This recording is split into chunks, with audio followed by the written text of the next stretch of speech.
mambo ya mipaka au ardhi kwa ujumla. Lakini changamoto hii imekuwa ni changamoto ambayo imekuwa ikisumbua nchi yetu.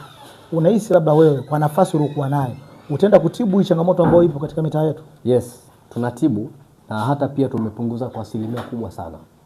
Wakazi wa Kinyamwezi watakuwa wanaelewa hichi kitu. Baada kwanza ilikuwa kuna ubadhilifu sana wa ardhi. Watu wanauzwa ardhi mara mbili. Mtu akiuza kiwanja anakuja kuuziwa tena mara ya tatu. Kwa hiyo kwa sasa hivi changamoto hiyo haipo. Tunajitahidi kuwasaidia wananchi, zile kero ambazo walikuwa wanakutana nazo mara kwa mara kwa sasa hivi hazipo. Okay. Na huku tunakoenda zinaelekea kuisha kabisa. Okay. Ukiwa kama kiongozi ambao unafanya mambo mengi sana katika mtaa wako, na kwa research zetu tumesema awali hapa kwamba wananchi wanafurahishwa zaidi na namna utendaji wa kwa kazi jinsi ulivyo. Kuna utaratibu gani ambao unaenda kuandaa sasa kwamba labda ukatenga siku yako mahususi au siku yako maalum kwa ajili ya yani siku hiyo wewe ni kutoa huduma kwa ajili ya kumsikiliza mwananchi mmoja mmoja aweze kufika ofisini kwako licha wewe kutoka kwenda site, kwa sababu tunaamini kwamba kuna wengine huenda muda bora walienda site walikuwa hapo sehemu nyingine katika pilika za hapa na pale. Je, labda kuna siku gani labda mahususi ambayo labda wewe kama kiongozi umeamua kuitenga sasa ambayo itakuwa ni siku mahususi kwa ajili ya kuzungumza na wananchi katika mtaa wako? Ni siku ya Ijumaa. Okay. Siku ya Ijumaa ni special kwa ajili ya kumuona mwenyekiti na tunamsikiliza mwananchi. Kwa hiyo ofisi iko wazi wakati wote, na hilo hata hilo wanafahamu pia kwamba siku ya Ijumaa ni siku rasmi ya kumuona mwenyekiti, kumsikiliza mwananchi. Kwa siku hiyo tunapokea wananchi wengi sana na kero mbalimbali. Hivyo hata wananchi wangu wa Kinyamwezi wanatambua kwamba siku ya Ijumaa ni siku ambayo wanaweza wakanipata. Kitu ulichokikalia hicho ni kitu ambacho kimeweza kukaliwa na watu mbalimbali waliopita nyuma, na hatuko hapa kutuweza utu wa viongozi wengine ambao walipita hapo. Unahisi sasa wewe ni kiongozi wa aina gani ambaye unaenda kutibu sasa changamoto hizi za wananchi licha ya watu wengine ambao washakupita kwenye kitu ulichokikalia?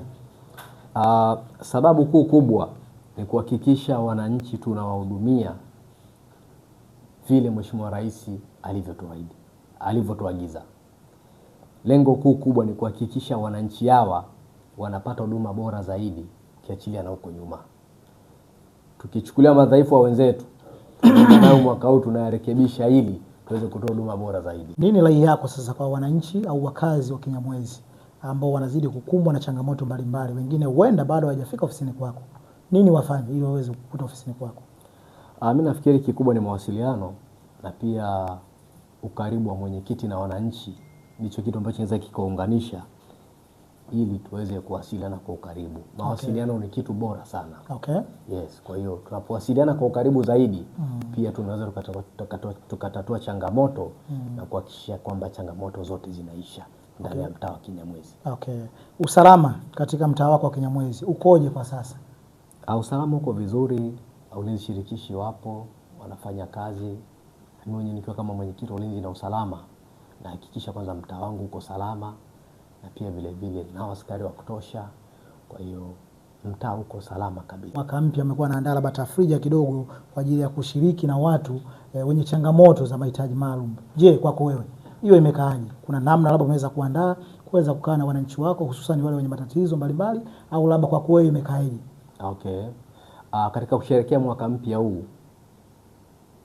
vipo vitu ambavyo tumeshaviandaa. Tarehe 1 mwezi wa kwanza 2026 katika kupokea mwaka mpya, nimeona nifanye tafrija kwa ajili ya kuweza kukaa na watoto yatima pamoja na wajane ili tuweze kunywa chai kwa pamoja na tuweze kula chakula cha mchana. Lengo kuu ni kuwapa furaha, faraja watoto yatima na wamama wajane ili na wao wajisikie kuthaminiwa na kusherehekea mwaka mpya kwa furaha. Na takwimu zipi ambazo unazitumia kuweza kupata watu ambao watakuja kushiriki katika tukio hilo waweze kuwa ni kweli ni watu ambao wanahitaji msaada au ni watu ambao wanatoka katika mazingira magumu?